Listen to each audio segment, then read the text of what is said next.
Okay, I'm going to call the meeting to order. First on our agenda is the Pledge of Allegiance. I pledge allegiance to the flag of the United States of America and to the republic for which it stands, one nation, under God, indivisible, with liberty and justice for all.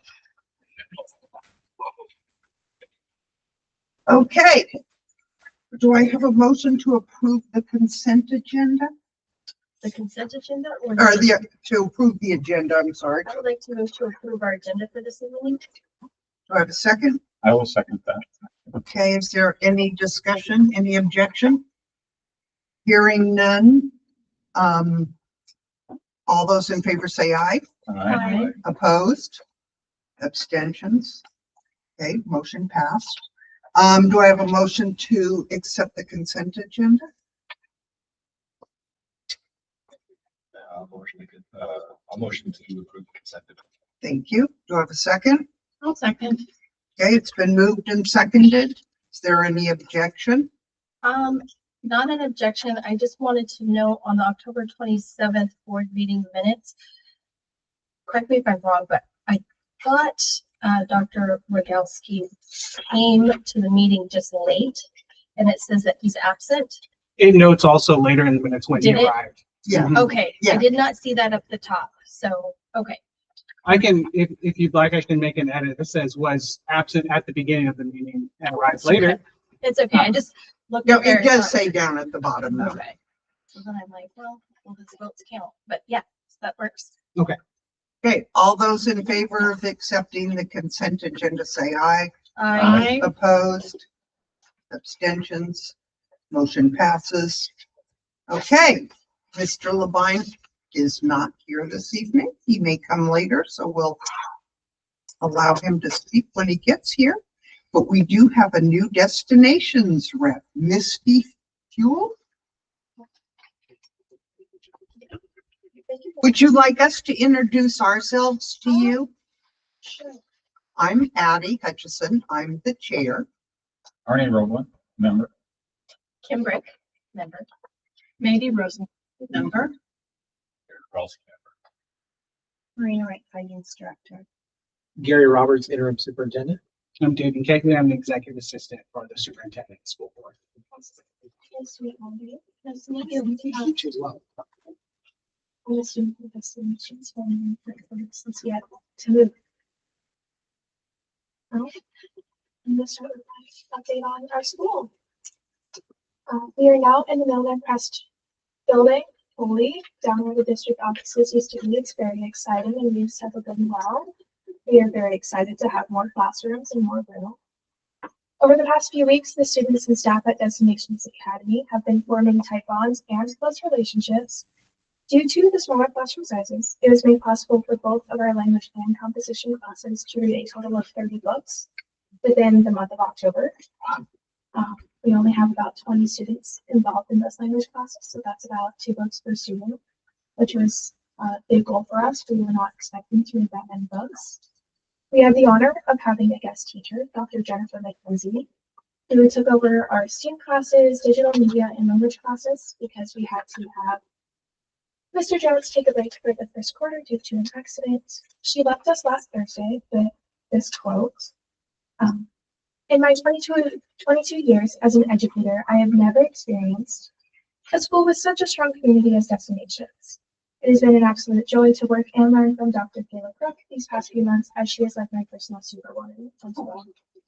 It was a true pleasure to have my counselors and clear that she, too, reciprocated the feelings of comfort and support within our Destination school.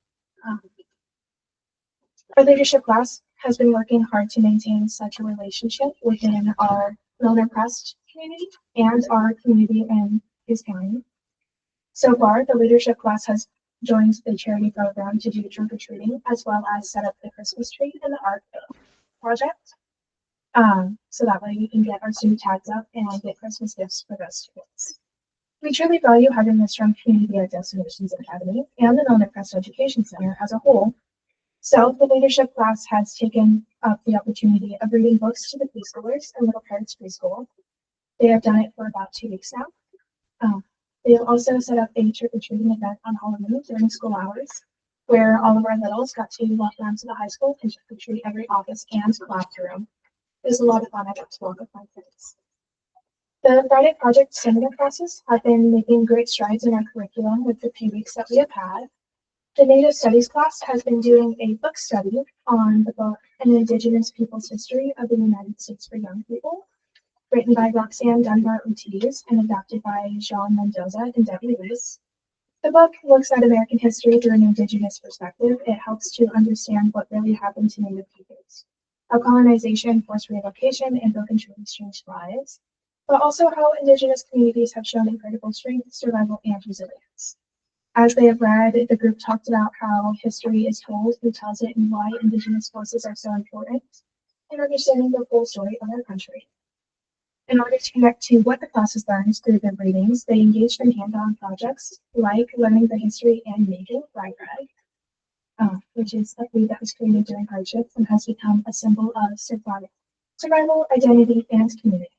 They also made posters about their own tribe or a tribe of their choosing. They researched things like traditional homelands, language, and culture, as well as how the tribe has continued to exist and thrive even today. This project was able to show the students that Indigenous history isn't just something from the past, but that Indigenous history is living, evolving, and carrying immeasurable amounts of strength. These projects helped the students to learn that history is more than dates and events. It's people's stories and the land we share. It reminded all of the students that learning about Indigenous perspectives helps everyone build a deeper understanding and respect for communities that are still here and still making a difference. Our science, technology, engineering, arts, and mathematics, or STEAM class, has been able to visit the local public library, along with the Oregon Coast Music Store located in Empire, to further explore and understand what STEAM as a program entails. On the weeks that they didn't take these trips, the class was assigned weekly build challenges that are focused and based off of a certain engineering design process. So they are provided a situation that has a flaw. They are told to work together in a team to identify the problem, brainstorm a solution, and then create the solution.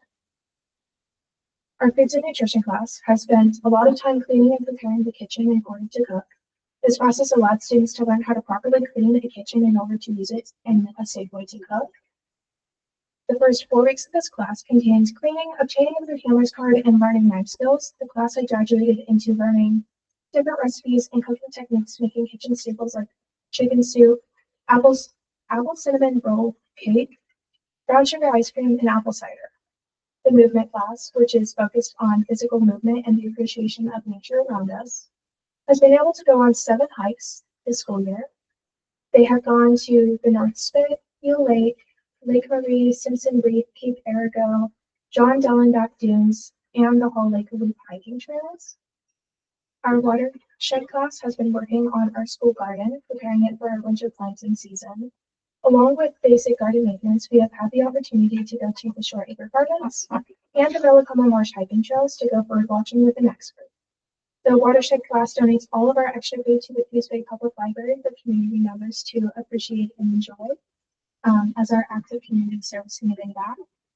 It has been an absolute pleasure to have the honor of sharing this information with you all. I hope that this school year continues to grow and advance. We would like to invite all of the members on the board to the Destinations Academy Wintertime Celebration. It is to be held on Thursday, December 18th at 11:30 in the morning in the Milner Crestwood. That's Yeah, wonderful. very Thank good. you. Thank you. 11:30 or 11? 11:30. 11:30 on December 18th. Thank you.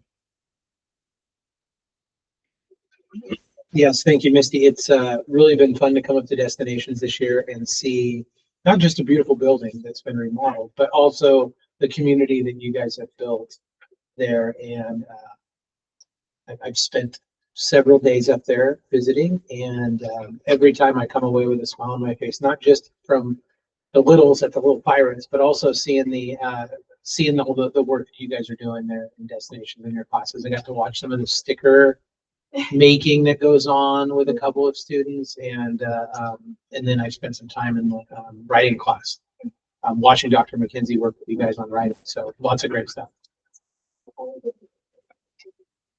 Are there any questions?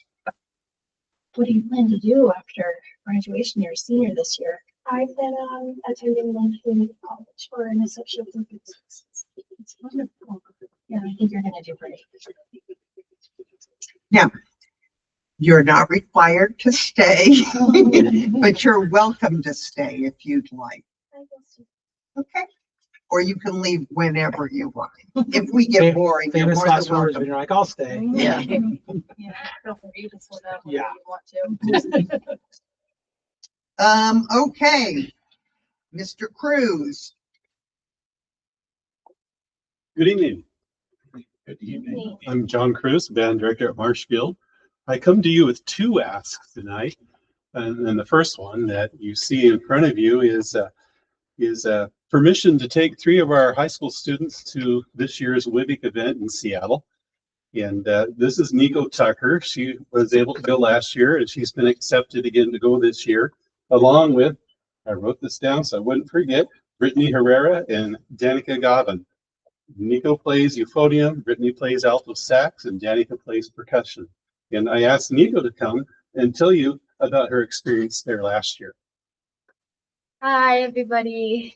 So WIBIX is this really cool event where it's a Western honor band located in Seattle, and it's all high school students. So you have to audition to get in, and the auditions are pretty vigorous. I mean, not too hard, but last year I got in as a freshman, which was impressive.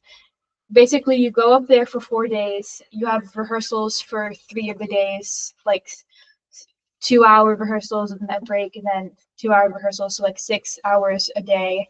And then you get to explore the city and, you know, go to restaurants. We go to a different restaurant every night and go to the mall and stuff. And I got to meet a lot of new people, like famous band directors and stuff. And I actually met one of my best friends up there, and she's going to Idaho University to be a music director, right? Learn how to be a music director. But bunch of great honor students, honor band people, very good band. This year, I actually got accepted into the highest band, so that's exciting. And so I get to go up there and play with like the really good people. They're all really good. Up in Seattle, and I'm excited to go because it was like one of the best experiences I've ever had. So, and also a lot of 2 other people like Brittany and Danny have gotten accepted, which is fun. So there'll be more people than just me going. And also my friends at Coquille, some of them also got in, so I'll be able to travel with them. So you practiced 6 hours a day. Was there a performance? then? Yes, there was a performance at the end.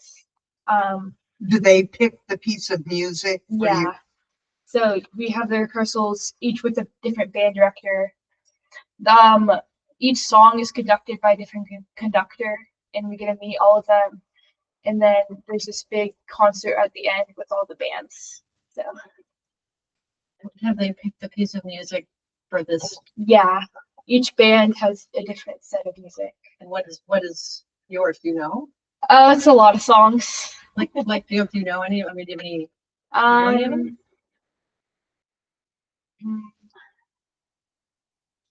It's not like it's Okay, not like- famous music. Is it classical music? No, Is it they're usually just jazz music? symphonic pieces that Okay. the conductor wrote. Okay, all right. I could name some, but you wouldn't know Yeah, what they were. so they could be never new know. pieces that Yeah. they've written. Yeah. You never know what we might know. Yeah. We know things. That's cool. Yeah. Thank you. And what Well, instrument congratulations. again? It's euphonium. It's like a mini tuba. Is it recorded? Yeah, the audition's recorded. So we could get a chance to listen? Well, I the mean, concerts is are the recorded, and performance you get a recorded? recording of that. Yeah. Love to hear it. Congratulations. Thanks Yeah. for an amazing opportunity. Yeah. Mr. Cruz, what did you say the dates were for the event? This happens November 21st through the 24th. Right around the corner. right around the corner. Wow. We've got rooming set up. We always share Bandon, North Bend. This year, one of her friends from Coquille is set up to be rooming with our three from Marshfield. So we kind of work together with the other schools that way. Awesome. That's great. I would so move to approve the out-of-state travel request for Mr. Cruz and his band students to attend the WIBC. WIBC. International Band Clinic. Is there a second? I would second that wholeheartedly. It's been moved and seconded that we approve the out-of-state travel request for the Western International Band Clinic and 3 of our students. Garrett? Is this a time for questions or are we voting? Voting, I'm sorry. I was repeating what the Yeah, I would say yes. meeting. Aye. Arnie? Aye. Kim? Aye. And chair votes yes, Jim. Now, Thank you. I did include the instructor. Yes. You said the kid. Did I you have do. a second one? I do have a second ask. Okay, I'm asking you if it is, if I can pursue the opportunity to take our entire high school band to Hawaii What? next year, December 7th of 26, to the Pearl Harbor Day Parade. It's the 85th anniversary of that infamous day. And it's also the 250th anniversary of our nation. And it happens. It's a one and done opportunity. It's expensive, and I just like to pursue that opportunity if I can find enough money to help the kids get there. And so I need to get out there and start knocking on some doors and seeing what I can come up with, but I don't want to do that without your permission to pursue the idea. Is this something that the board needs to? Well, I know It's it's an, out-of-state I travel. know it's an out-of-state. it's an out travel, of state, so but that- I don't want to start pursuing that and then without your have us knowledge. say, no, we don't want our kids going And, to Hawaii. and I can Yeah. have more details as we go on, but Do we're you talking a year and a chaperones? half from now. It sounds like a real superintendent Yeah. opportunity. Doesn't it Yeah. for a chaperone? I'll be a chaperone. This is for a marching band, right? Yeah, it's a parade, and Parade. we would take all of our high schoolers, and How many kids? um, How many kids are you hoping? well, I was looking at that today, and it'd be between 40 to 60 kids.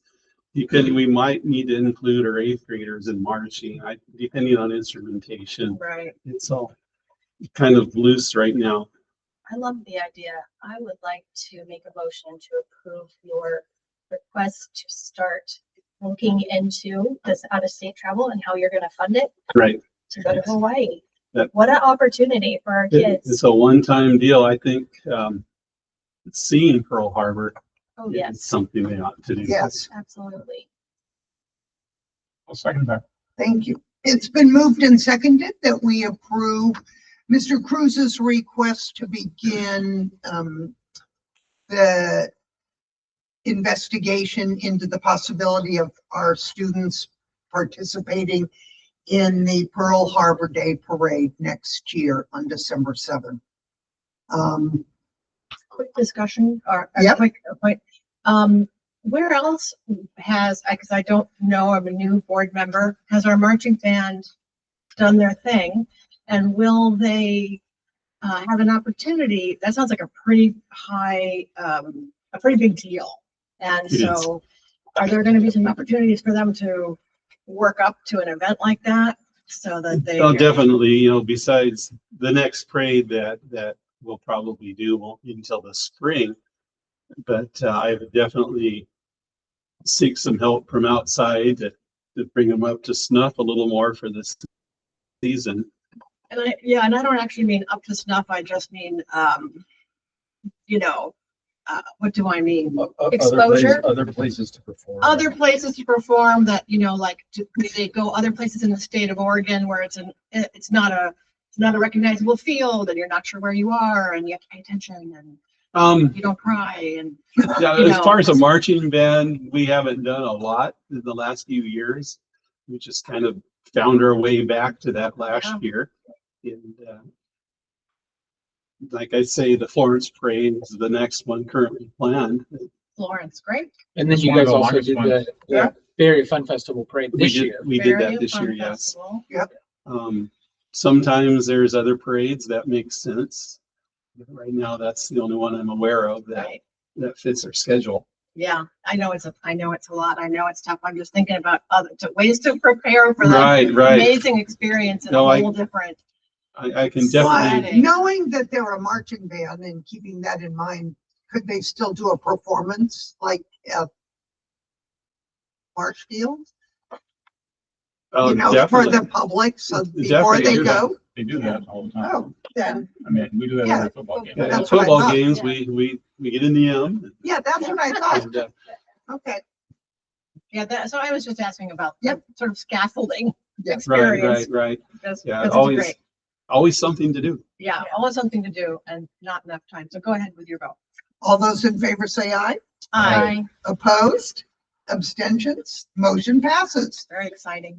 And Mr. Cruz, before you step away, just to give our new board members a little perspective, you know, when you came back from your third retirement or second retirement, I don't know which it was. I retired in 16. Okay.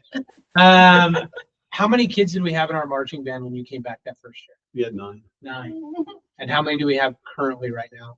Somewhere in the high 50s. Yeah. All right. So that's awesome. where Yeah. we've Awesome. come. And when I first came back to Coos Bay, we didn't have enough kids to make the end during Yeah. the pregame of football. It was just And kind of an L. It was, yeah, and now it's amazing to see where we've come since you came back. And I appreciate when I was at Millicoma how much you donated time and energy to our music program at Millicoma, doing the 6th grade band and coming in. And I think we're starting to see, we're not starting to, we're seeing all the fruits of that labor, and it's really appreciated, Thank you.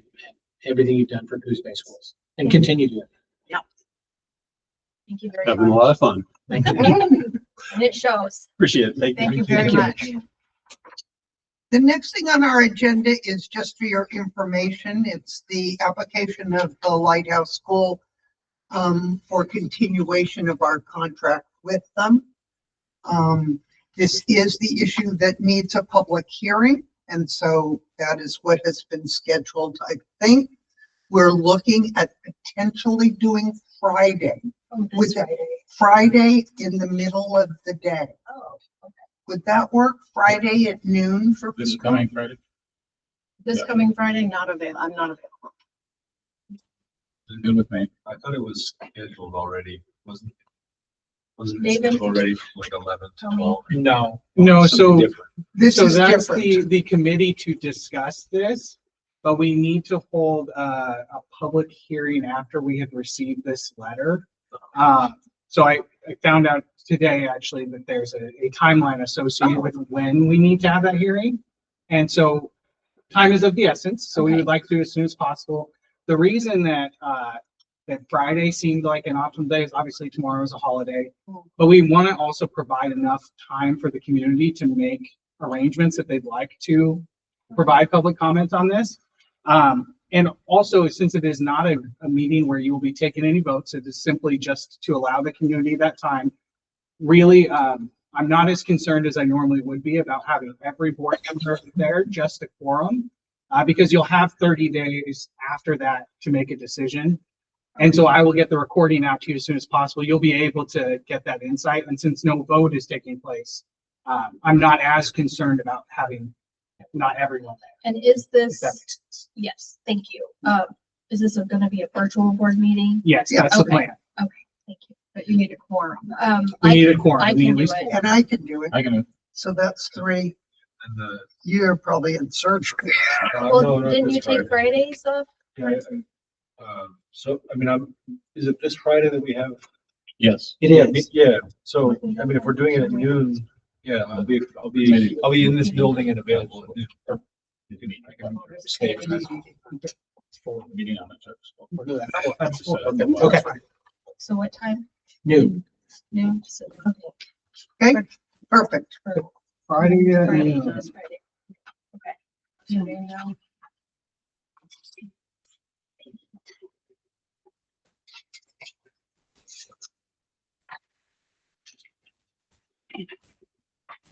And will Lighthouse will be at this meeting, or do they not have to come? It's just for the public? It's just a public hearing, so, So anybody that signs up. Yeah. correct. Mhm. Okay. So they may be present. And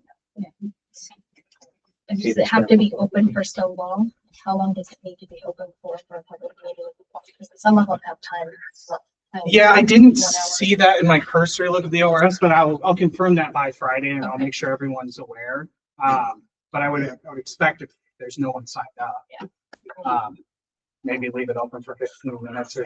Bless you. Bless you. 15 minutes. I mean, one of the things that we should probably do, as a courtesy to the Lighthouse parents and Lighthouse, administration is after this meeting, send an email to their principal or one of the administrators and say, we've opened up this time. If people in your community want to come speak on behalf of your school. Oh, absolutely. Yeah. I have that on my docket. Okay, great. Thank Yeah. you. Their business manager is on. Oh, Okay. great. She's Okay. But I will follow up with an email to their administrative team and hopefully they can send that out to their parents as well. great. Okay, next on our agenda is public input. Do you know if we had any? We did not have any public input. I don't think so. Do we have any public that wants to address us? Seeing none. Ms. Landrum. OSCA business.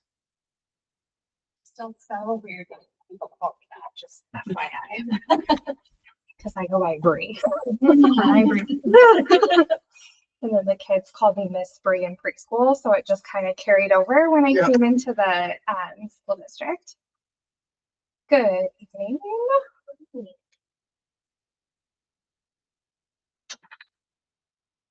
Okay. Diane is gone. Yes. So I'm gonna call her out. Today's- I knew that. so I was gonna That make was a call great. sing it to her, but she's not here. I was pretending And you I was notice there. she's online. Oh, is she? Yes. Happy birthday, Diane. No, she- Terry. Oh, Terry's online. oh, I was like, I did not see. oh. Diane online. I was Oh. with Diane last year. on her birthday. Confusion on a Monday. Just a few OSEA updates. I don't really have much for you guys. Just some collaboration with the school district and our classified members and OSEA for reclassification. Reclassification is kind of going through our needs, and student support services have just really changed.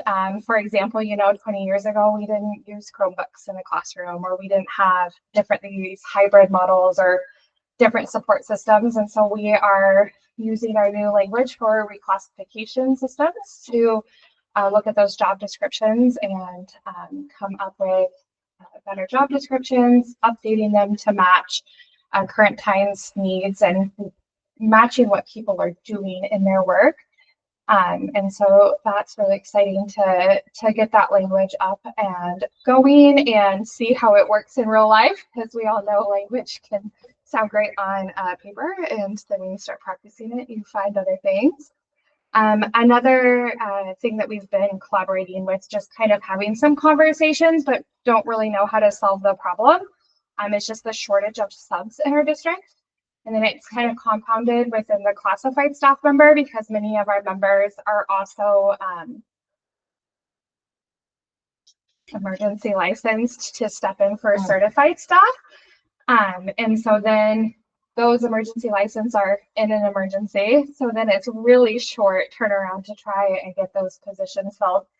And so just kind of looking at that with the district in partnership of how can we support these absences when they need to happen, and making sure that we protect our members' rights of their absence and the reason why, but also making sure that we're also supporting the district and most importantly, the students that we serve during the day. And then Terry. As many of you guys know, Terry Jones has worked in our school district and she retired officially on October 31st. And I just felt like, I mean, you guys saw her all the time in here, but let's just take a moment and hold space for Terry at this board meeting.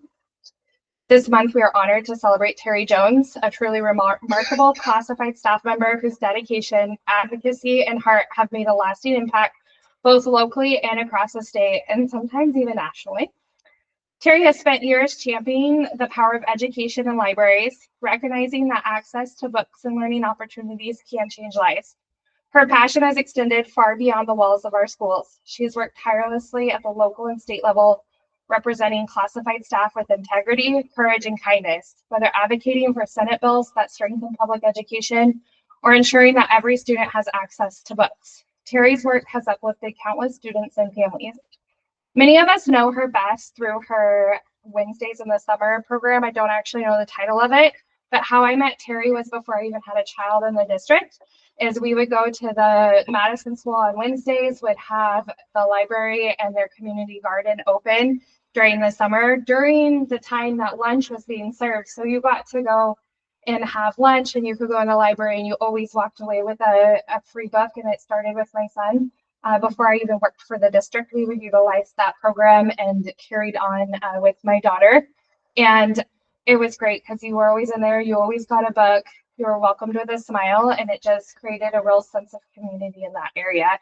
And so having that passion, you know, to make sure that that library was open for students, I think is a legacy that Terry is definitely known for. She joyfully puts free books into kids' hands, sparking a love of reading that will last a lifetime. Her advocacy for libraries has ensured that they remain a cornerstone of learning and community connection, places where imagination thrives and all are welcome.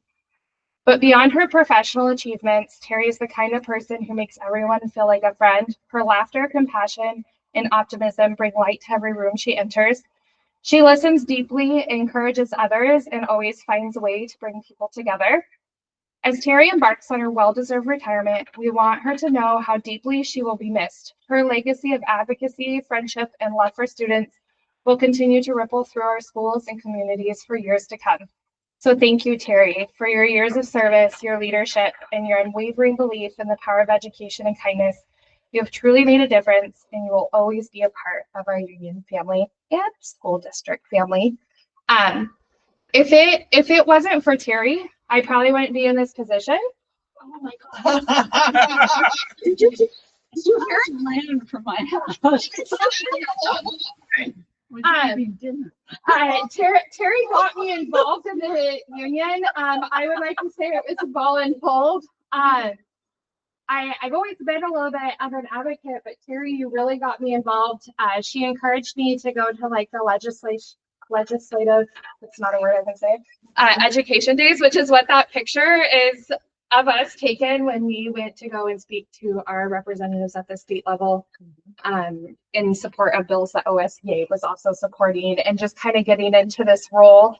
I hope you know I'm still calling you because Roger's rules.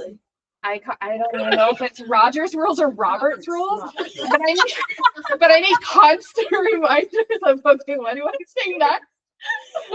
And so just knowing that we have this support system, and honestly, Terry, if it hadn't been you and Coos Bay Schools, I don't even know what shape our union would be in, because you were the one that kind of held it together. So hopefully those are of us that are involved now can do you proud, and you don't have to worry about OSDA crimes.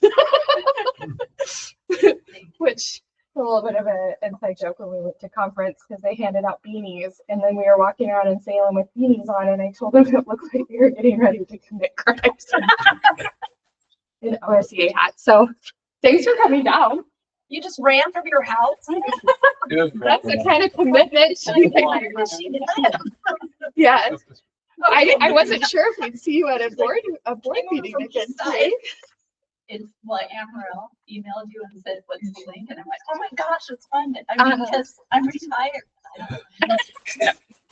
Every day's Friday now. Every day is Friday. So I know you've been here forever, but how many years total. I worked for the school district a little over 2 decades, but through marriage as a mother, I've been with the Coos Bay Public Schools since 1987. Wow. So, And I can tell you that's 38 years. it's however old Drew is, yes. Yeah. That's my age. I was gonna say that's your birthday, right? Yeah, I was born in 87. Oh my God. Yeah. So thanks, Terry. Sorry. Do you want me to give you a ride home? Hilarious. She's like, I heard my name. I just started running. I'm like, why is that picture? You know, because I'm watching on my phone and I'm trying to learn. Why is that? I recognize that. Oh my gosh. Yes. Dedication right there. Yes. It was straight. I don't think we get behind the camera very often. I know I don't. And so it's one of the only pictures that we have together. So I had to throw it in there. I am a member of Rose. I sent in my money application. Yeah, so good. So then I don't have to feel bad when I do use you as a resource then, Carrie. Do you guys have any questions or comments? I would just like to say thank you. I mean, I know I've said it before at our last meeting, but you've been wonderful. You've come to all of our meetings and are so involved. And I know you have championed the libraries and books for little ones and the students. I mean, just everything you've done over the years.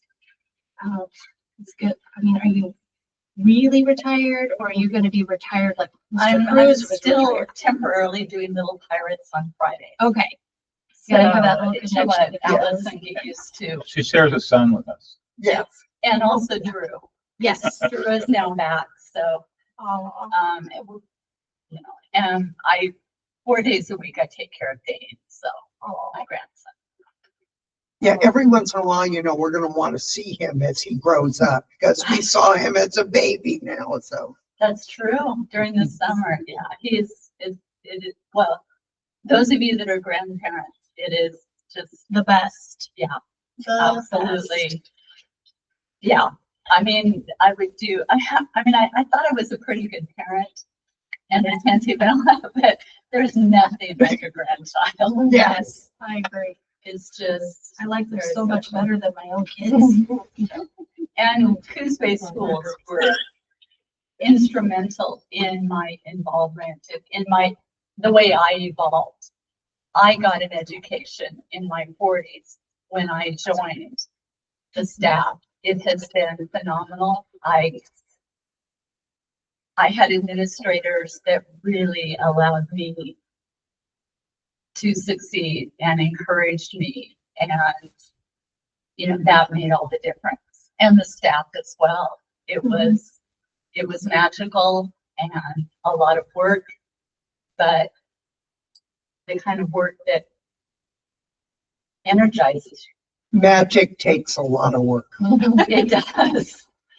Now, you're still at Madison till the end of the year or No, she's gone, you're actually gone? Like gone. October 30th. Out the door. Who's at Madison now?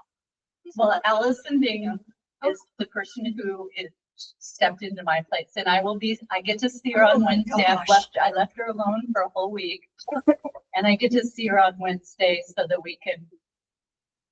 There Gotcha. wasn't a lot of training that I was able to do because I was Holy. still doing my job, so. I'm not even used to that. That's my school. So I gotta go over there and check things out now. I was usually people retire and then they work through the year. Well, my plan was 67, but then my kids had grandkids. It changed, Okay, Yeah. so.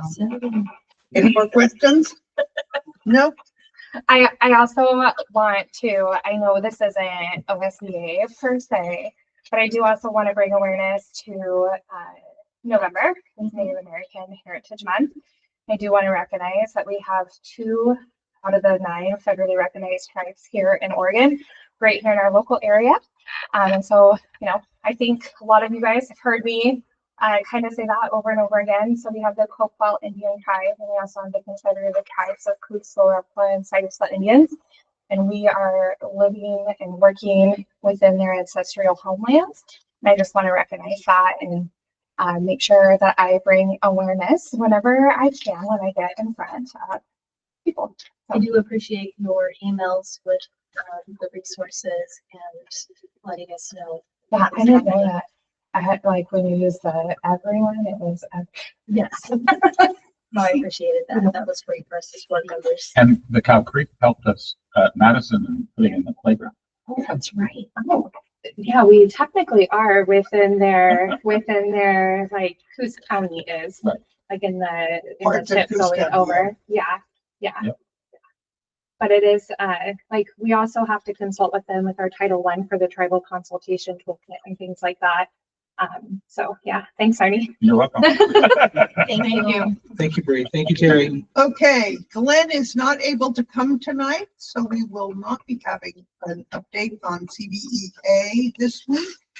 So that puts us in Marina's grasp. Hi, thank you. Tonight will be pretty quick and purely informational for you to review. Our system has been down. I've been trying to pull it up every about 2 hours since Thursday afternoon when it crashed. I finally got it to David at 3, so I didn't have a ton of time to do analysis on our financials, but maybe I'll send out a little email to all of you once I have a chance to do that. First, I've presented the bank or the check register for October. There's not anything significant. You'll note that there is a check written out to me, and I want to call that out. I went to the OASBO conference last Monday up in Lincoln City, so that was my travel reimbursement. And then the other significant expenditure is on the last page to the Ashland Family YMCA. We don't typically spend about $45,000 to other local YMCAs. That was our cost for the outdoor school. So Kevin Guthrie has worked out a great deal with this camp. I believe it's a camp where there's some cuts to outdoor school, and they effectively said, you get your kids here and we'll charge you what you can. And so we are really thankful for that deal, but that is our rather significant payment outside of our normal expenditures for the month of October. That's 2 questions. Yeah, absolutely. One of the, I noticed that there was almost $10,000 to the casino resort. I was Okay. wondering what that expense was. Hall of Fame. Hall of Fame. Hall of Fame. Okay, Yes. it's our food The cost, food- rental Yeah. cost for the Hall of Fame banquet that it was, I'm assuming. Yes, yeah, that's exactly what I was gonna say is we had Hall of Fame this week or this month, as well as 5 or 6 large conferences. The travels went out for that, and so yes. That's We Hall of weren't Fame. trying to solve any budget issues. No. It just Lucky struck me as odd on it. Yeah. and it makes sense. Thank you. And then the other question I had was about the almost $200,000 that went to, or $194,000 to Lighthouse Charter School. How does that work? So that is the state school fund pass through. Okay. Coos Bay School Districts receives one payment from ODE every month. And then we issue out a check to Lighthouse because they have a separate accounting process and system. And then we also do a journal entry to Resource Link. That's why you don't see a Resource Link pass through. Okay. I just move it over in a journal entry. Cool. Thank you. Yeah, of course. Thank you. I appreciate your reviewing. And then next, I believe I have enrollment. Is that what it says? My agenda, every time I click something. Financials. Financials. Okay, so these are the financials that I was able to pull at 4 p.m. or 3 p.m. I'll go ahead and analyze and review tomorrow and send out an email to the board and admin so that I have a chance to review those and make note of anything significant. And then lastly is November 1st enrollment. It's pretty boring, thankfully. We had a couple students move from building to building, but we had no variation of greater than 2 at any building. We had 2, and then I guess we did have 8 from the high school, but it's because they're double counted online and AYA, so kids are moving to those buildings. But our ADM is actually the same as last month, which is great. I did at that conference work with some local sized districts and similar sized districts, and they've given me some ideas of new reports to be submitting to you guys moving forward. And so starting next month, you'll be getting an analysis of our ADM to year date, and then also a breakout of all of our special revenue funds. So you get one, because we budget by major fund, you get one fund of special revenues starting next month, I'm going to be presenting all of our individual grades. So I'm building that template. I tried to get it out, but with the system crashing, it was kind of impossible. But you'll begin to see like the SIA report monthly and the radio report monthly, as well as student audio accounts. And so just be aware those things will be coming, and there will probably be lots of questions, and I'm happy to meet with anyone who would like to ahead of that or after the fact once you see all those, because there'll be a lot of data all at once.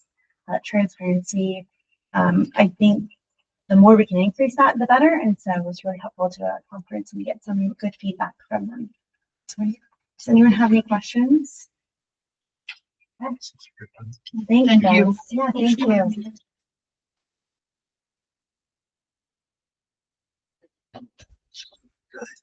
Okay. I think that takes us to here. Yes, it does. Welcome, everybody. Let's make sure. Hey, we're working. All right. So I want to start off our November board report tonight with a thank you to our veterans, those that have served our country. I was able to attend the Veterans Day assemblies at Millicoma to start the day, and then hustled over to Sunset to see the tail end of theirs. It was great. I got to have kind of breakfast time to visit with the veterans, and then Sunset follows their assembly with a gathering for veterans. So I got to visit with lots of folks today, and it was a great experience. Kudos to the teachers and admin in both of those buildings for the event that they put on today. Really, really a positive thing. Want to talk tonight about a couple things. The first one is our parent community survey that went out in the beginning, middle-ish of October. We left it open for about 4 weeks, 3 to 4 weeks, and closed it down. There's a lot of data in here tonight, and I did some quantitative data and some qualitative data to kind of go over. When we get to the qualitative, it's going to look a little bit like holy smokes, but we're not going to dive in and read it word for word. We'll be here all night, and I know Kim does not want that to be here all night. But we had 73 responses, which I wish we had more, but I really think as we become a district that values more and more and gets more and more parent feedback, we're going to see those numbers go up. We haven't done a lot of family and parent surveys about the district in the last few years, post-COVID. We haven't. And so, again, I think as we do more and more of those, we're going to start to see more return on those inquiries. But as you can see in looking at those, I need to jump back a slide. I apologize. As you can see, 82% of the people that responded were immediate family of a Coos Bay student.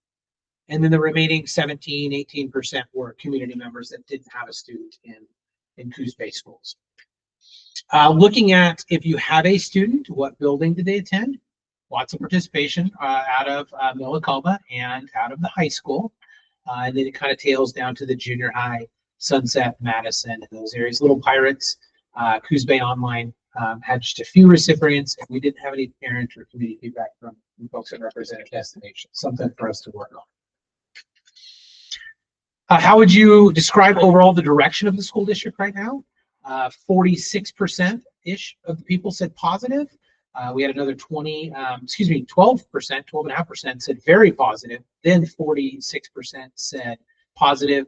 About 21% said neutral. Close to 17% needs improving, and then that remaining slice said that things are not going well for us.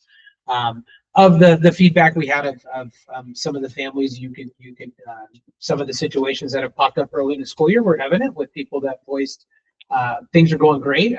Parents calling me to say, hey, I really want to talk about this and tell you how great you guys are doing. And then a couple of people that called me to tell me how poor things were going also back that up in the survey with their comments. So, but overall, there's a lot of positives there.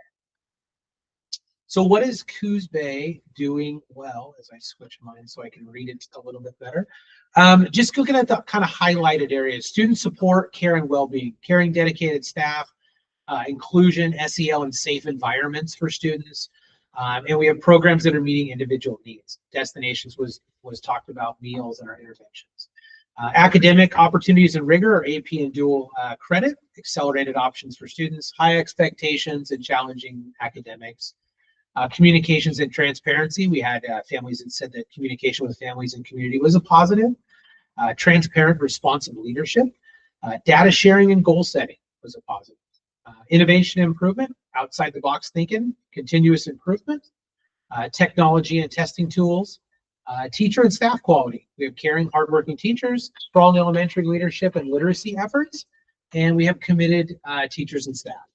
And then extracurriculars. People love our sports programs, our music, our technology, and the club options that we have for our students here at Coos Bay Schools. Were these ones with the icons, headings that you asked for write-in on? No. So the way I came up, and thank you, Katie, for bringing this up. I took all of the comments and ran them through some AI to help me get the common themes. So, you know, you put them in there and say, hey, can you take these comments and give me the 6 most common themes? And then I went through and highlighted those just so I wouldn't read all of them. I highlighted kind of the items within the themes, the sub themes, to kind of have something as we're going through that I can say, hey, these are the things that stuck out. Does that make sense? No, it makes total sense, but I just want to also sort of just note that these don't have quotation marks, like these aren't the actual 100%. These are not words that were word. Yeah, used these are by- not quotes. These are just themes that came up that are common. Yes, thank you. Thank Thank you. you. How effective is the district at keeping families and communities and the community informed? We had 28% say very effective, close to 39% that said effective. We had about 28.5% that said we were somewhat effective, and then we just had a very small sliver that said that we were not effective as a district at communicating with our families. Do you feel the district is accessible and responsive to families and community members? We had 42% say yes, 41%-ish say sometimes, and then we had 11.3% that said no, that we are not responsive to families and community members, and a very small sliver that said that they were unsure about our responsiveness.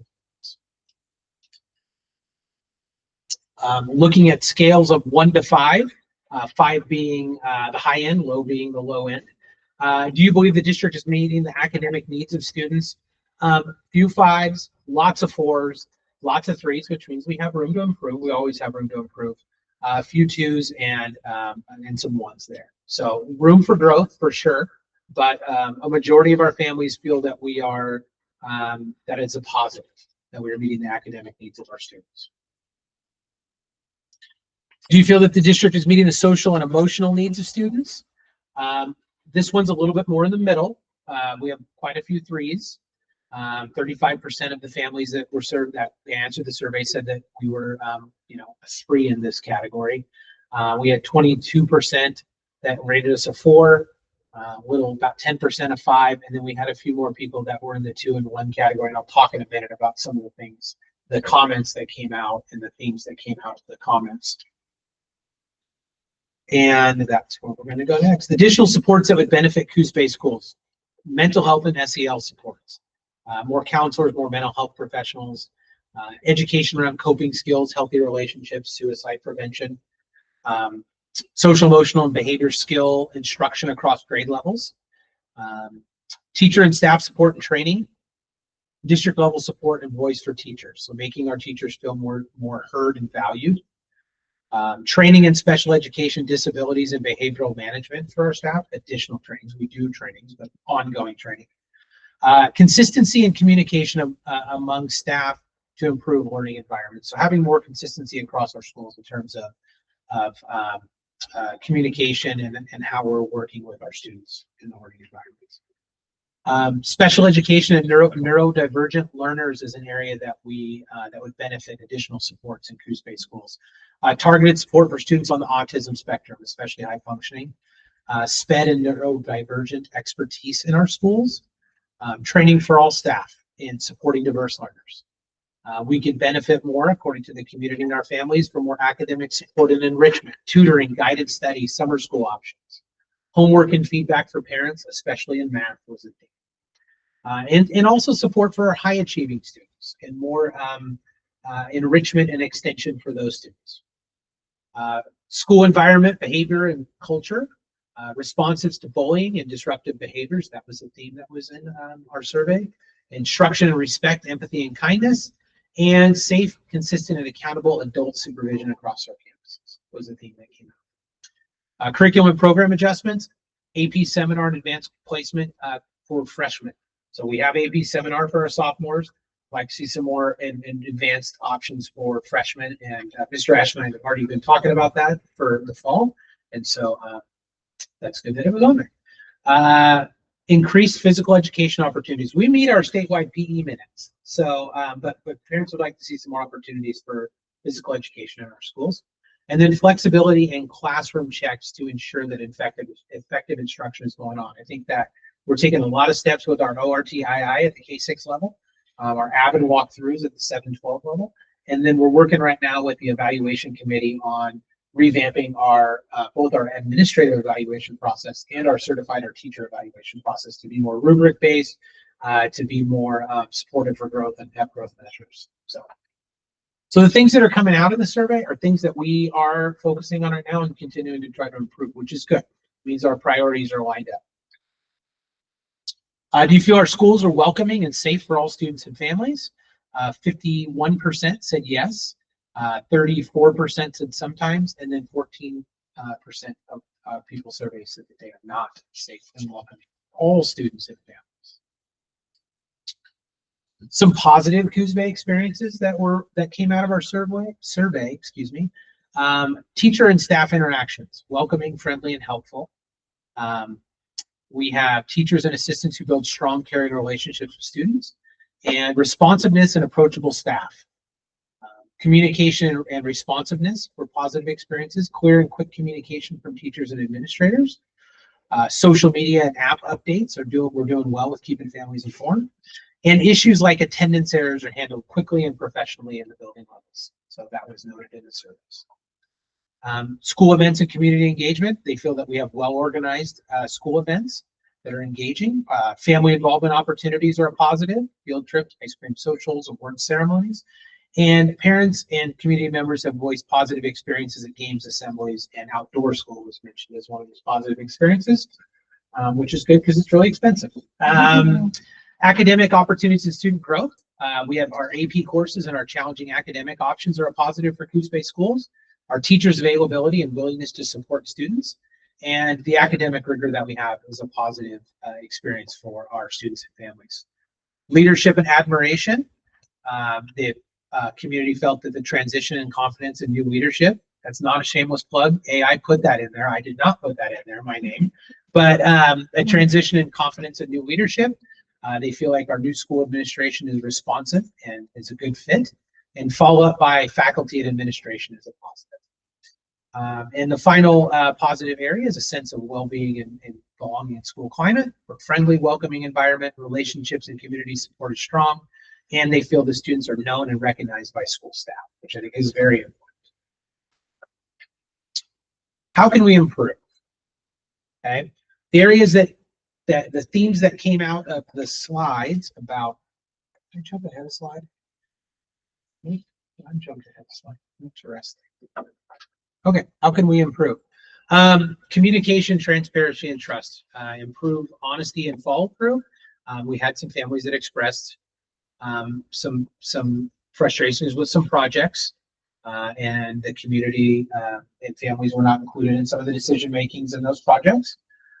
Increased clarity and consistency.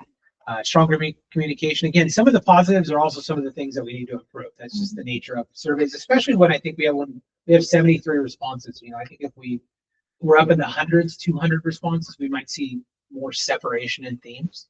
But listening to families and students more intentionally, hopefully with our increased opportunities for student voice, that will help something that will be solved as we move forward. Teacher equality, staff support, and accountability.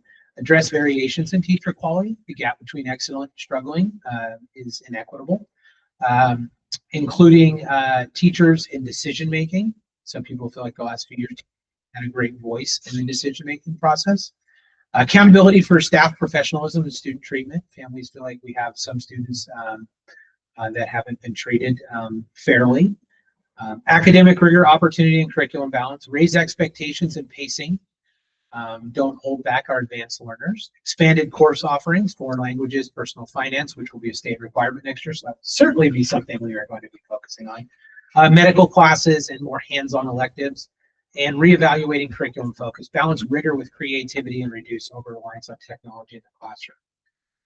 Other areas we can improve, student support, mental health and school climate, addressing discipline issues, fighting drugs, or behavior management for consistent concerns, increase mental health supports, promoting respect and kindness through our schools and our buildings, operations, logistics, and facilities, improve our transportation reliability. A lot of people felt there was some, a lot of variations in pickup and drop-off times, which is true. We have some bus routes that run later into the evening, not just by geographic location. Fix facility issues and prioritize student spaces over administrative spending. Streamlining school operations, pickup lines, parking, lunch logistics, etc. And then leadership, inclusion, and community relations. Increase leadership accountability. Hoping to do that again through our refocused on administrative evaluation process. Foster inclusion and fairness across all of our schools, including charter and alternative programs, and strengthen partnerships in the community schools and our families. See, it switched up slide. This kind of fits into the same theme. How can we improve? Excuse me. And mine's a little wonky. I'm going to go off there. Okay. So what are areas to continue to focus on? Academic achievement and instructional improvement, quality academic rigor, core subjects, continue to focus on core subjects, reading, writing, math, supporting our high achieving students. Again, we talked about that. Student support, wellness, and mental health, student well-being and social emotional supports, counseling, mental health services, safe, healthy, and positive school environments. Moving on to teacher support professionalism, supporting teacher wellness and work-life balance is something that came up in the survey. Training and professional development, especially on autism awareness. Teacher accountability was an emphasis that was discussed. Equity, access, and alternative pathways. Success for all students, not just one group or ability level. Strengthen our alternative education programs, which Dr. Crook and I have talked about, and we're working on a plan to bring to the board in terms of our priorities, like this in our core goals and my superintendent goals. Career readiness and post-graduation success, our 3 E's and continuing our 3 E's. Literacy and foundational, keep investing in reading interventions and literacy programs. Continue to focus on elementary reading and math foundations. And academic culture that values literacy and learning improvements. And then lastly, continuing to focus on expanding the arts and elective programs, multicultural learning opportunities, and then supporting programs that help students grow beyond academics, music, art, and community-focused endeavors. Last couple items on these slides before we move on to the at a glance narratives. Do you feel confident about the direction of the district moving forward? 45.5% of the people said yes. 39.5% said they were not sure, still need more to convince them. And then 15% said no, that they are not confident in the direction of the district moving forward. So some work to do to improve on both those red and orange demographics. Common themes that were on both the positives and the negatives, and I'll be quick here. Academic rigor and student achievement, talking about the AP, higher rigor, faster pacing, and improving our reading and foundational skills in elementary. Communication, transparency, and trust. Strong communication is one of the district's most praised strengths. However, families also see inconsistency amongst some of the schools and buildings, and I'll address those, with those individual administrators. Parents want timely, honest, and transparent information, especially around academics, discipline, and district decisions. I think that's all very reasonable for us. Staff support, training, and professionalism. Families recognize dedicated, caring teachers, but they also want to see more ongoing training in autism, ADHD, behavior management, consistent professionalism.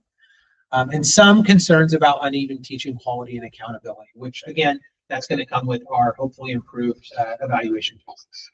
When parents say they want teachers to have more professional development, first of all, how do they know what professional development they've had? But do they make suggestions of specific titles that, Mostly around the professional development around like autism behaviors, a lot of content. Neurodivergent. Yeah, I mean, it's been a there were things about social- that. Also, continuing with our focus on reading math at the elementary level. So I think that there's some, when they talk about professional development, I think, teacher training around these items that need to continue or improve would be a thing that pops up there. My guess is we also maybe had a couple of staff members that might have filled it out that also are teachers and families. Okay. And so, but I don't think that happened consistently, but it very well could, because we did encourage families to fill it out, and some of our families are also some of our employees. Yeah. And so, I also think we possibly have some community members that, they hear things and they're willing to pass on what they've heard from people around the community. That's fair as well. So, student health, student wellness, behavior, mental health support, more mental health counselors, SEL programs, trauma-informed supports, behavior management systems, and focus on safety, kindness, and emotional growth. Equity, inclusion, and fairness, desire for equitable attention to all student groups, our high achievers, our neurodivergent learners, and our students that have some behavioral struggles that we're working with. Calls for fairness in athletic opportunities and discipline. Some people, again, felt that, too much of a focus on athletics. Some people felt not enough focus on athletics. Some people felt, you get a variety of fields. But leadership culture and district climate. Leadership changes drew attention, but many have praised the transition. Families want approachable, stable, and visible leadership in both the buildings and district level, and the desire for a positive and unified culture that reflects values that are consistent amongst all of our schools. Those are the things. So next steps.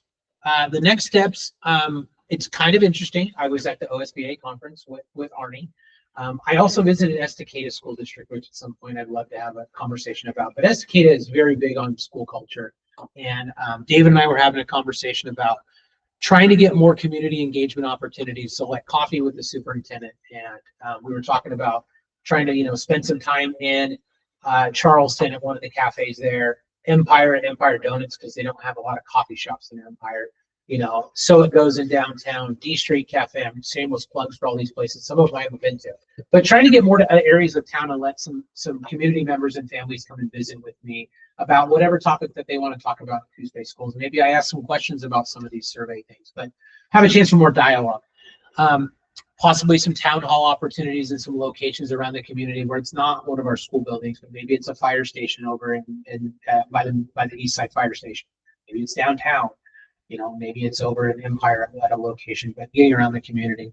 And then continue with surveys of our constituents. As we talked about these things, we went into the keynote the next day at the OSBA conference, and our keynote talked about all of these things and how important they are. So it just kind of backed up the conversation that David and I already had about how we could block out some time on the calendar, both in mornings and in evenings. Not just I'm available for coffee from 8 to 9, but can I get over into a town hall from 6 to 7 or 6 to 8 over in different areas of town to support families that are working during the day? How can I do that? So, addressing concerns about issues that are both in the survey and outside, celebrating our successes, and then tracking the data that's collected. When we go to do this survey again, maybe we expand on it a little bit, but using similar questions and similar themes so we can track our data over time.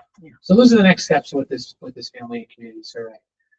Any questions or comments on that before I go to the at-a-glance, OD at-a-glance? Dr. Rogowski? Yeah, so I think I would first just ask, so what did you personally learn by taking this survey, and how would you increase how do you go from 70 to 200 for your future survey? Yeah, great. I think first of all, what I've learned is, in a positive, many of the things that we are focused on in Coos Bay schools, our families are also focused on as families. So they talk about teacher development, professional development amongst our teachers, behavior support. We have those things on our radar too. So the community needs, our family needs, and our district priorities seem to be aligned based on the survey, which is really good. I think the second, could you remind me the second part of your question? The second question was, we think the survey would be more valid if we had more responses. How do we get more responses? I think when offer opportunities to meet with more folks, encouraging them to their voice is important, encouraging them to come and visit with us at board meetings and the public input. Let them know that a survey will be coming again in the spring where they can find it. How can I get the survey to them? When I meet with them, what is your email address? We'll make a listserv and we'll email the surveys out to community members who are interested. We have Parent Square, which we use to send out the survey on our Facebook page and district website, but And these results, the survey results, are they on our website? they will be. We will be posting this survey results on our website so families and community members can see the themes and where the community feels that we're at. I think it's important to be And transparent. make a point of saying that this was the results of 70 people. Yes. Just think how great it would be if we Yes. had more. And then we'll David and I will start looking at a target date for that survey so we can start sharing that out and say, look for this survey in early April of 2026. And, so people know that it's coming and it just doesn't all of a sudden magically show up on a website. Yeah, but little bit of advice from before I became a surgeon, I did a lot of research, did a lot of surveys, and one of the things that I think that you could make better in your next survey is make it shorter. Okay. Shorter surveys get answered at a higher rate than longer surveys. I know longer surveys are much more useful because in some ways, they give us this deeper dive. But if the goal is to get more engagement, I think shorter might be a little better. And then the number of contacts to remind a person has to be insistent and annoying. So the hitting people with emails, hitting people with Parent Square, keep blasting it out. Keep blasting it out. Don't be ashamed or frustrated to be annoying at that point. Like that is how you drive those numbers up.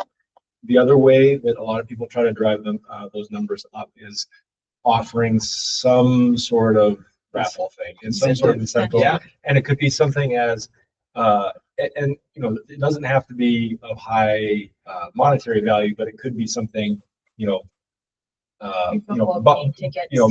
to the football game. or coffee with the superintendent or the superintendent but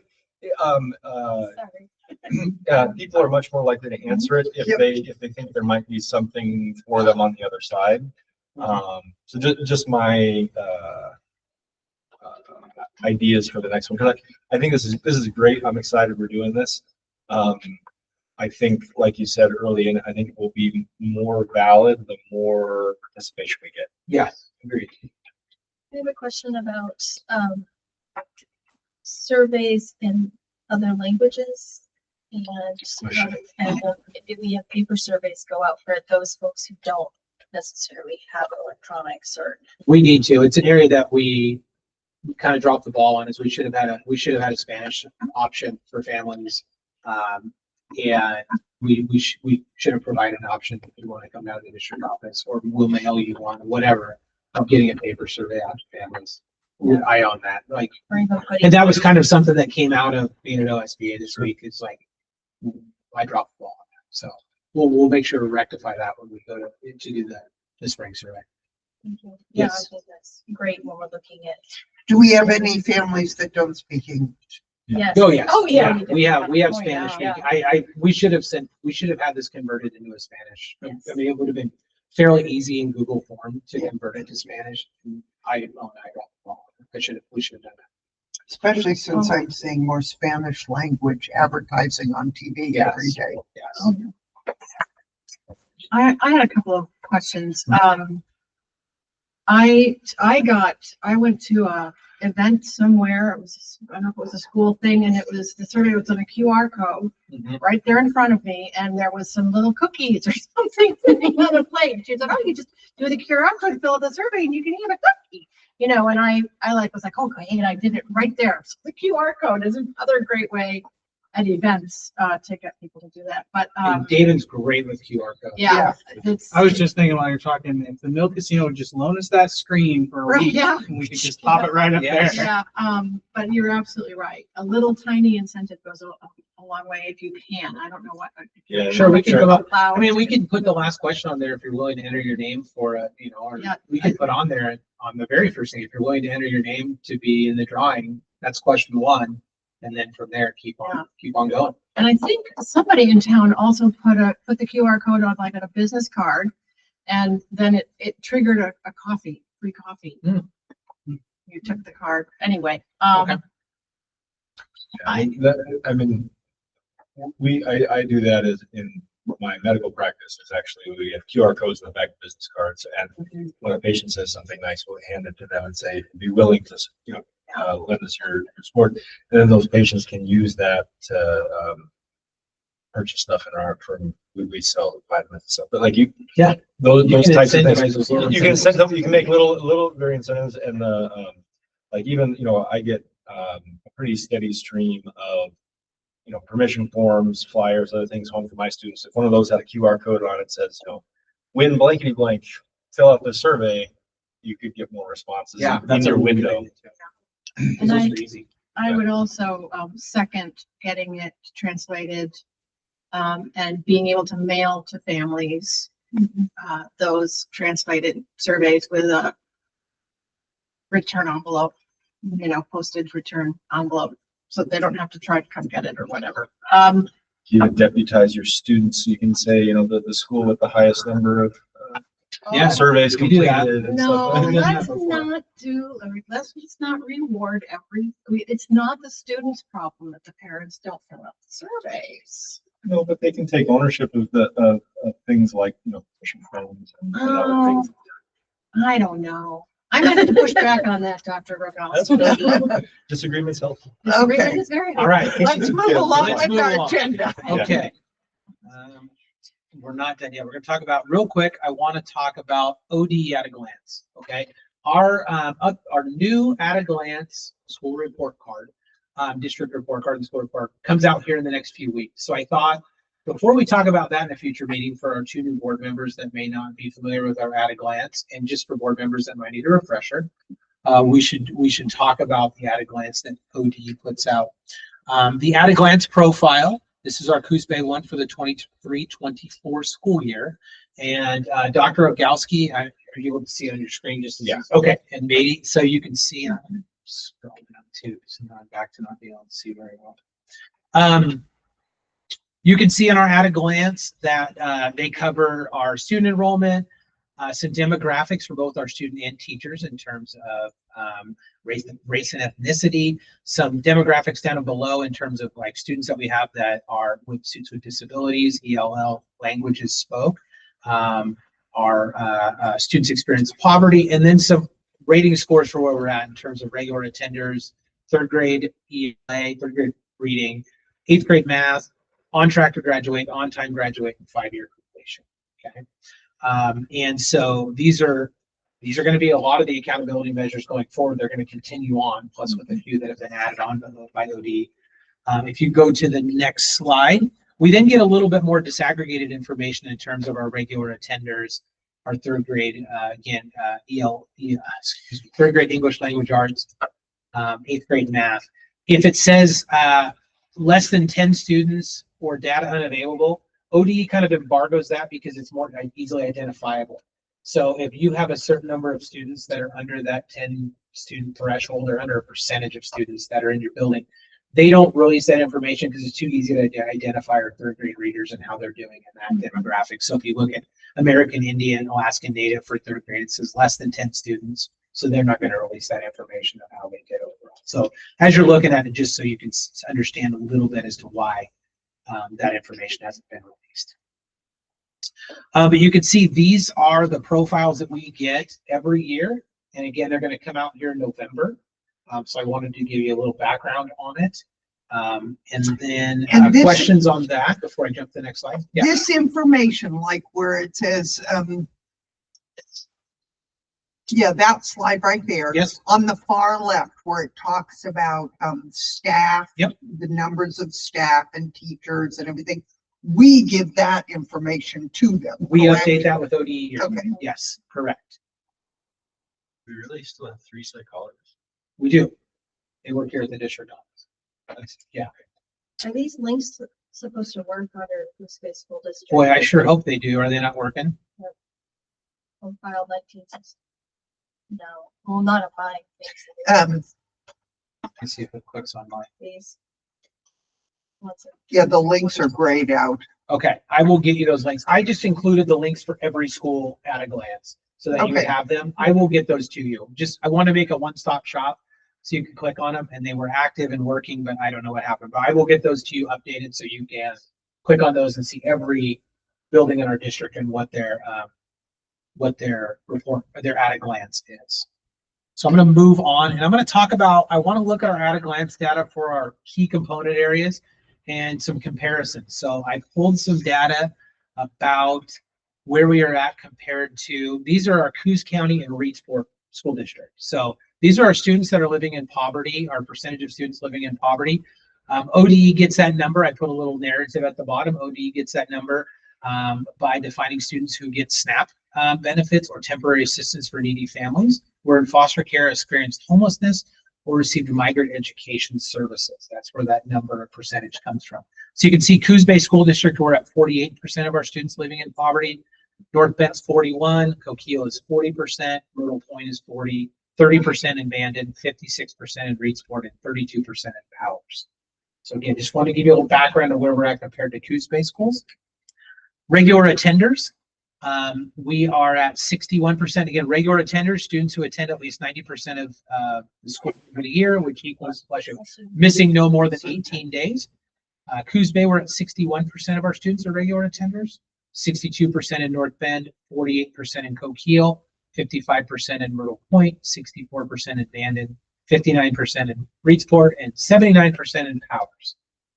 Okay, which I asked the Powers superintendent, I said, you guys got some pretty good scores, you know, in some of these demographic areas like regular attenders. And he's like, well, we can go get them real easy. There's only, you know, but you also have to understand that a place like Powers, they can have 1 year where their test scores are, because they have so few students being tested, their scores can vary hugely year to year just based on the fact they have just this little population of students. Proficient students, percentage of students proficient in third grade reading, okay, ELA, Coos County. 26% of our third graders are proficient in ELA reading, 38% in North Bend, 40% in Coquille, 29% in Myrtle Point, 66% in Bandon, 17% in Reedsport, and 31% in Powers. That is identified and defined by students meeting grade level expectations within reading, listening, and writing, the components on the Oregon statewide assessment.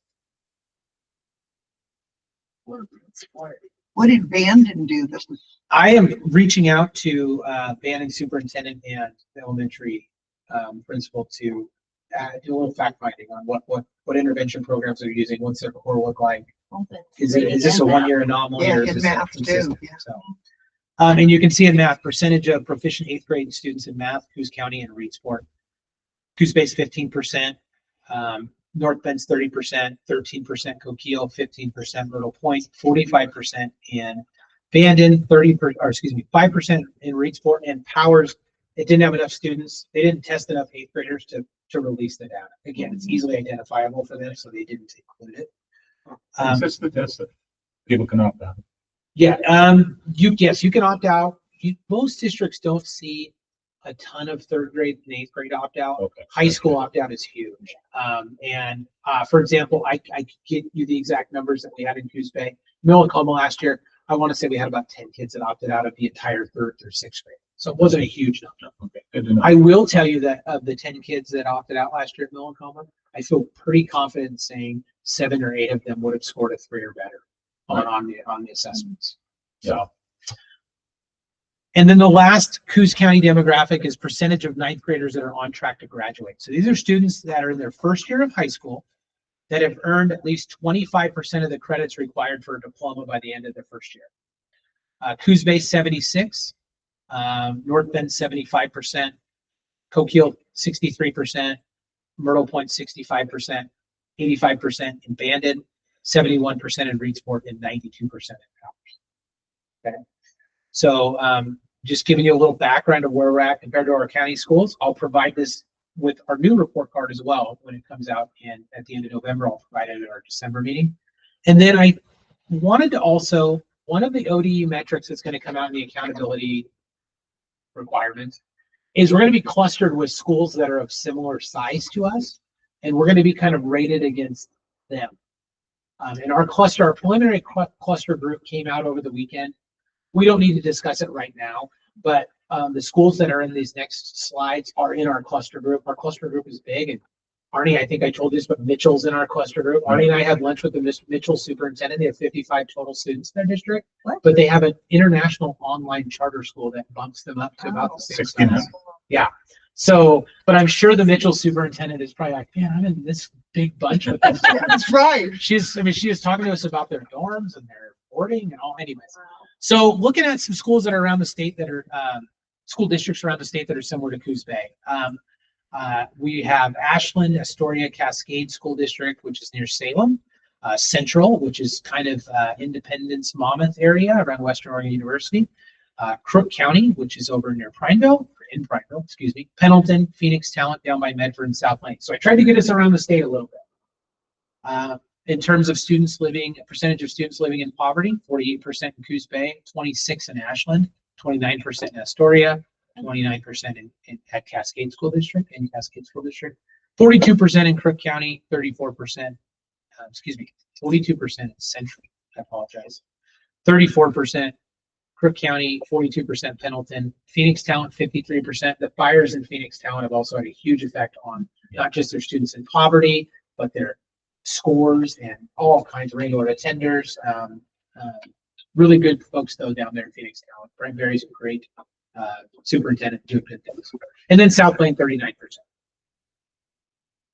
Looking at regular attenders, you can see, I'm not going to go through all of them, but you can see that we're kind of in the middle there. We're on par with Crook County. We're on par with Pendleton, Phoenix Talent, slightly below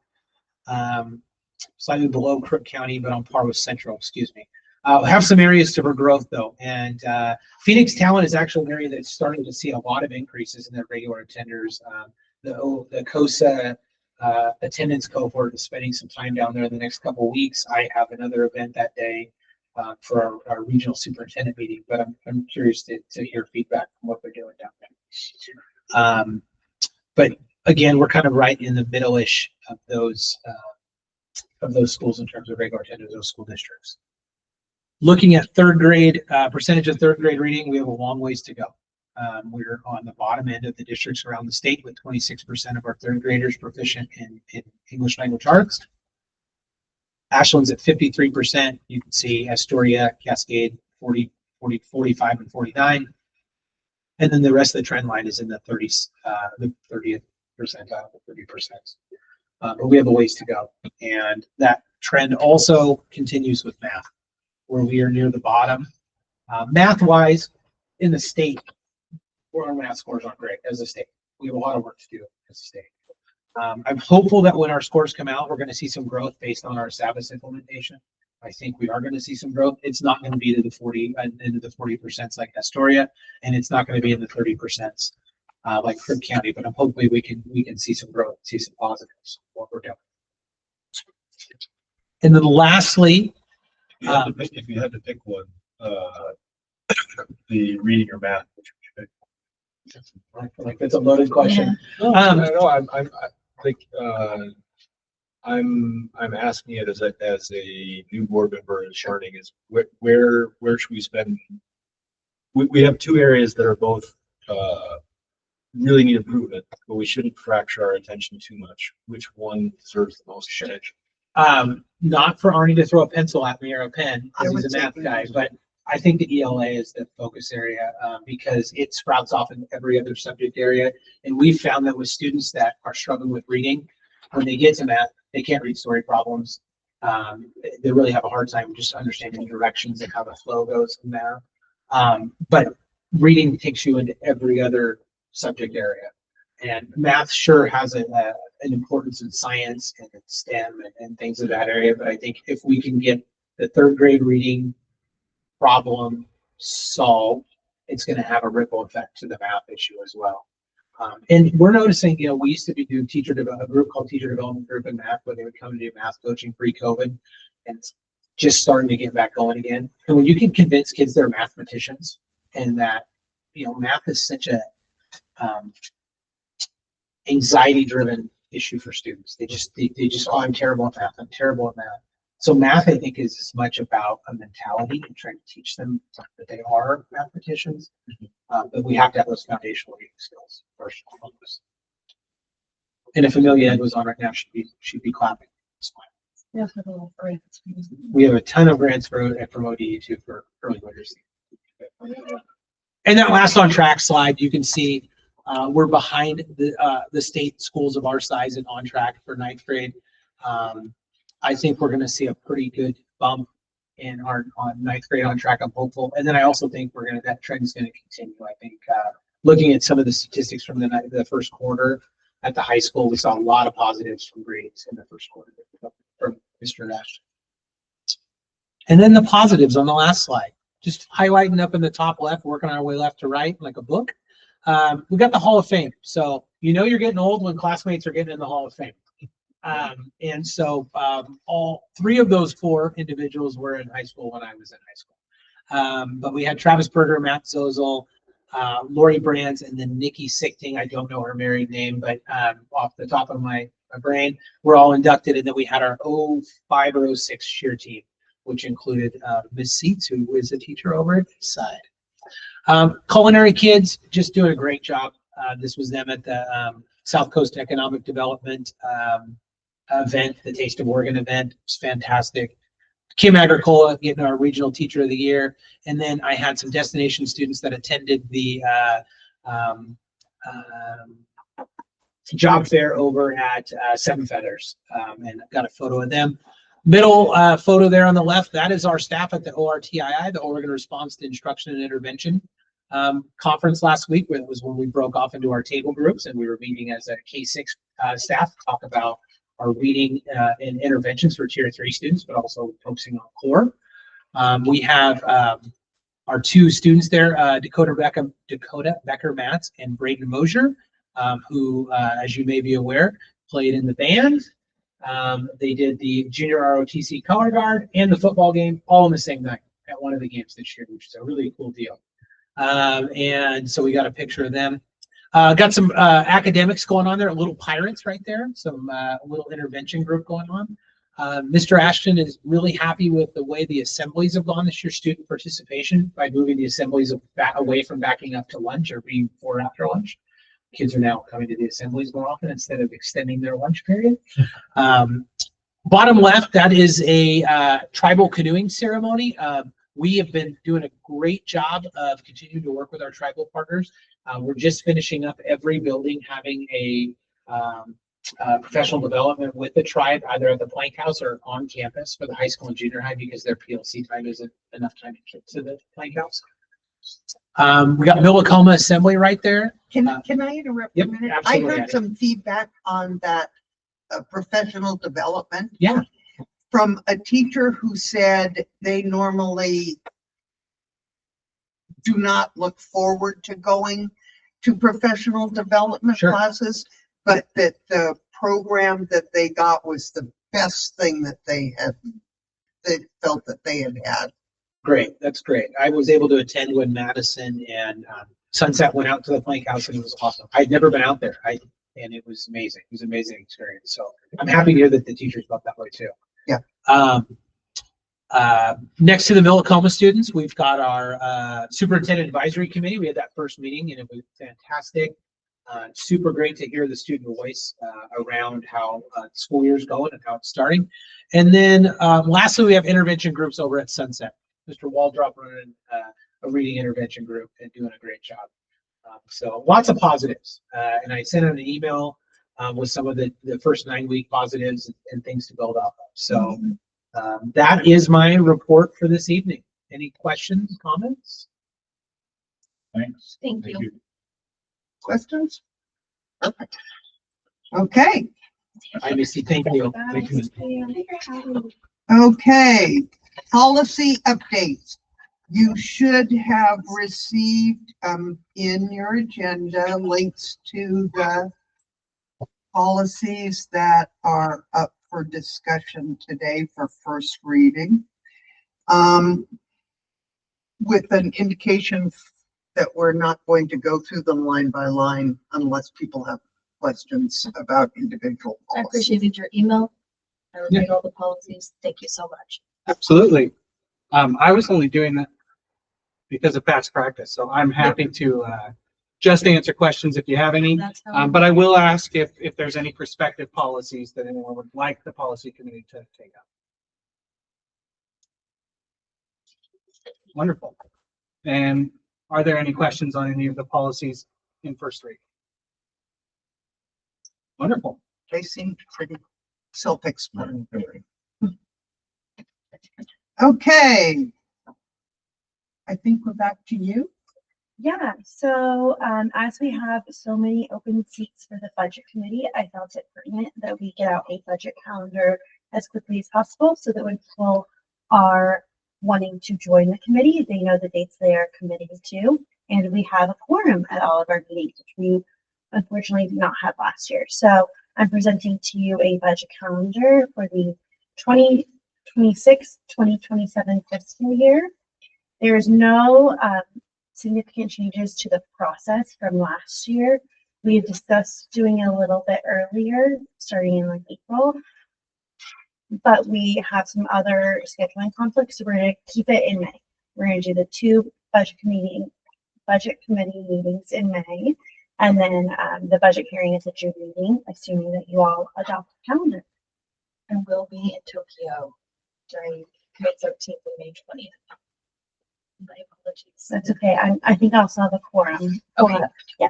So good. Thank you. I appreciate the communication ahead of time. So yeah, this is the budget calendar. Does anyone have any questions? No, is that something that needs a motion? Yes. Yes, it does. Okay, do I have a So motion moved. to accept the Here's budget that. calendar for the 2026-27 budget year?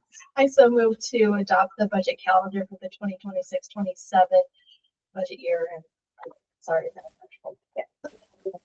I'll second. Okay, it's been moved and seconded. Are there any questions? Derek? Aye. Maybe? Okay. Arnie? Aye. Kim? Aye. Chair votes aye. Motion passes. Thank you all. Okay. Can we move That might help. on to, okay. As part of our OSBA responsibilities, we have the opportunity to vote a legislative policy committee member in. There was information provided on both candidates. Does anybody want to make a motion to support one of those candidates? Are we voting as a board so we can? Yeah, we are voting as a board so that we can pass this Yeah, information so we along. can give a Just for, tally Vote, yeah. of who we. who It's wants a, to it's a write. ballot, okay, right? Who you It's a support. very official, Yeah, There you go. so that way we. thank you. We don't have a pen. Oh, there's one right in that basket, Harry. Yep. The brown basket. Good. Yeah, Nice. Oh, he's looking at candidates, I think.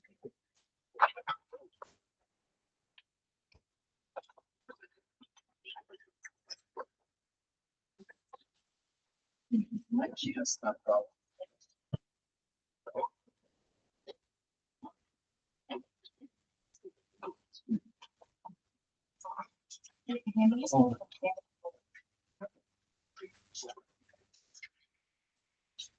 Thank you. Thank you. And you can tally the votes for us, please. Pass them right off to the man. To the tallier. Yep. Yes. I don't think there's going to be that. Do all the things you need to do.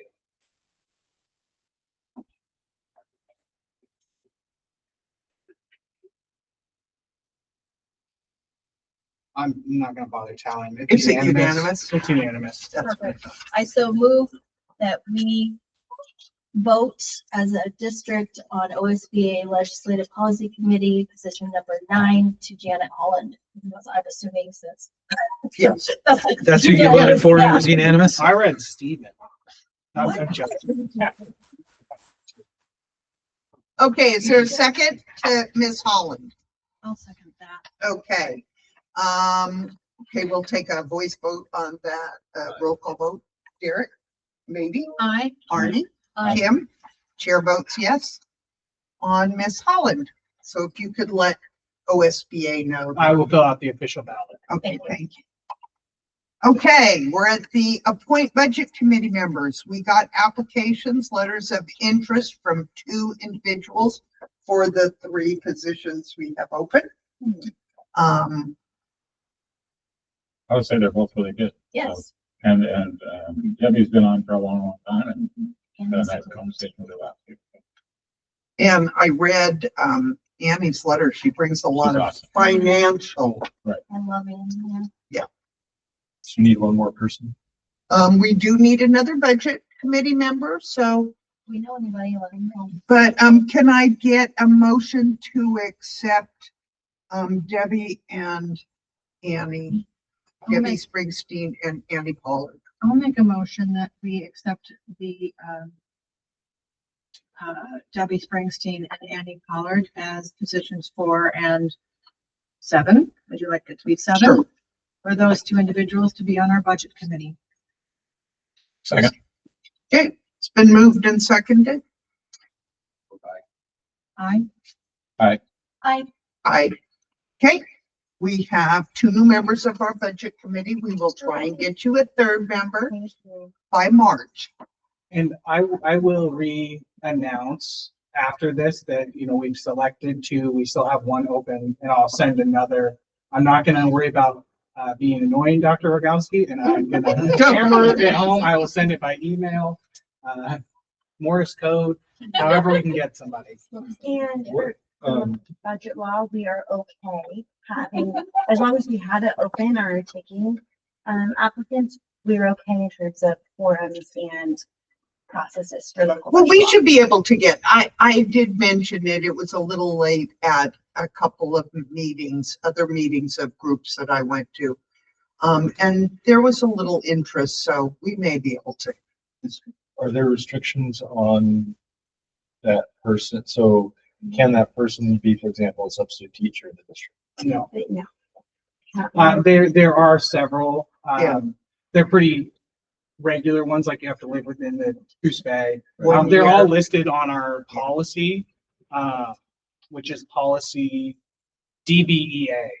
And so it goes through all of the parameters and kind of all the process of the budget committee.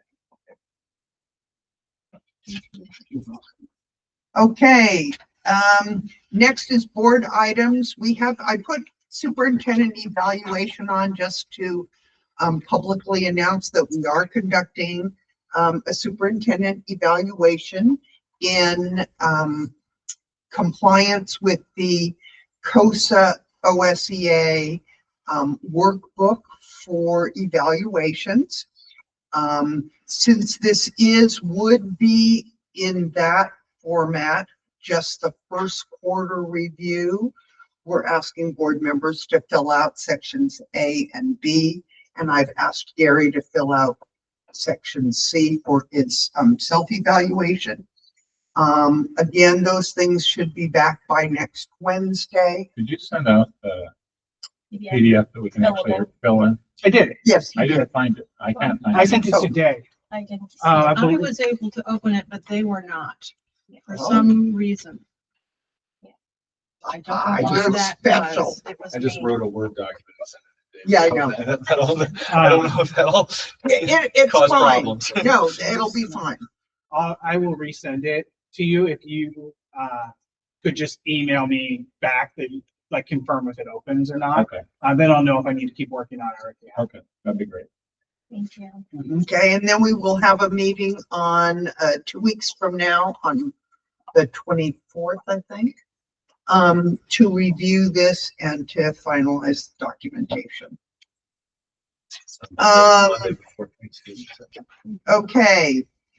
We need to schedule a public hearing for charter renewal. Nope, you guys jumped the gun. We've already done We that. did that. Yeah, I was going to say, we did that. That'll be noon on Friday. It'll be a virtual meeting, so if any of our public wants to attend, you're more than welcome to. And that brings us to board member highlights. Derek, you want to start? Sure. I had the great opportunity to watch our Lady Pirates volleyball team battle their way back to fourth and state. I thought they showed a lot of Grit. Well, and they just I was impressed at how positive they are as a team and how they after every point they're together helping each other out. So I thought that they represented our district well and played really hard. And that was fun to watch. Cool. I am working with my fellow board members on the superintendent evaluation committee and spent some time doing that this month.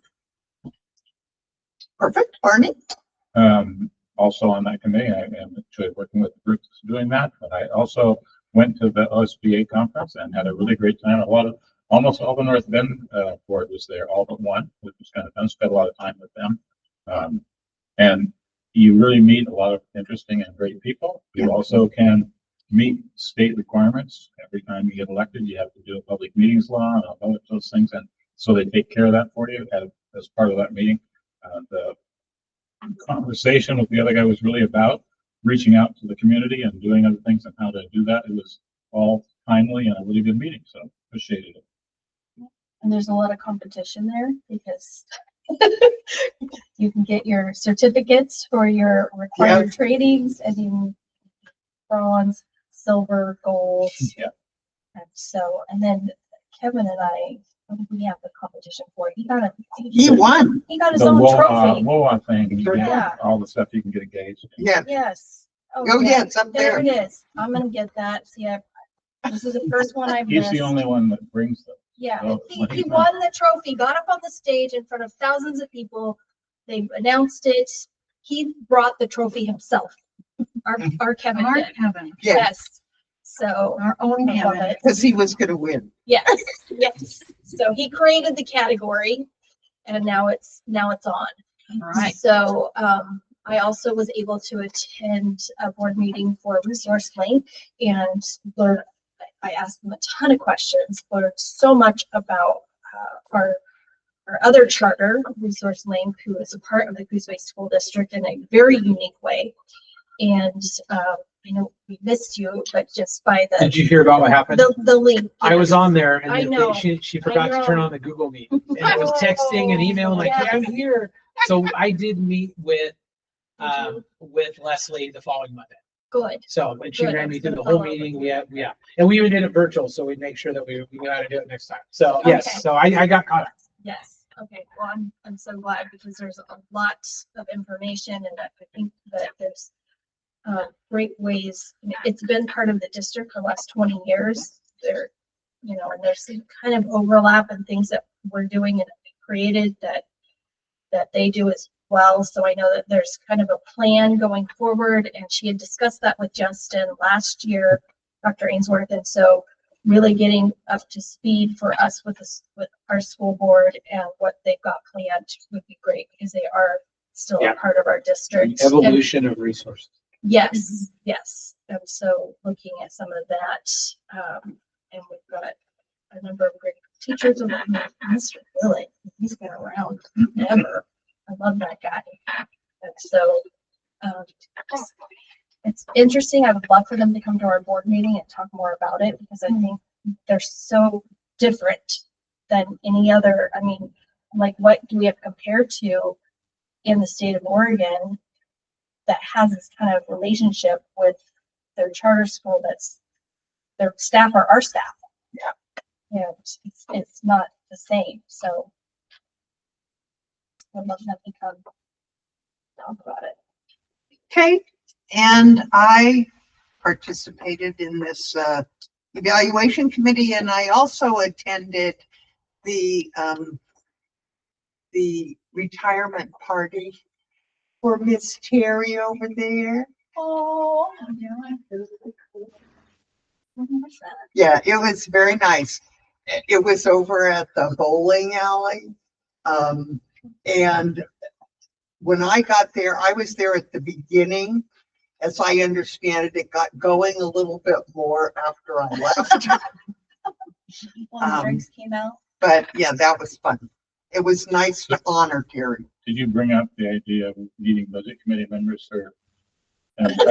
Not there, Oh. that's not too at bad. that one, because they're all teachers. Well, So they're all Terry, Oh, she's Terry. retired, she's retired. She could do but it. she's subbing. Oh, right? but she's subbing.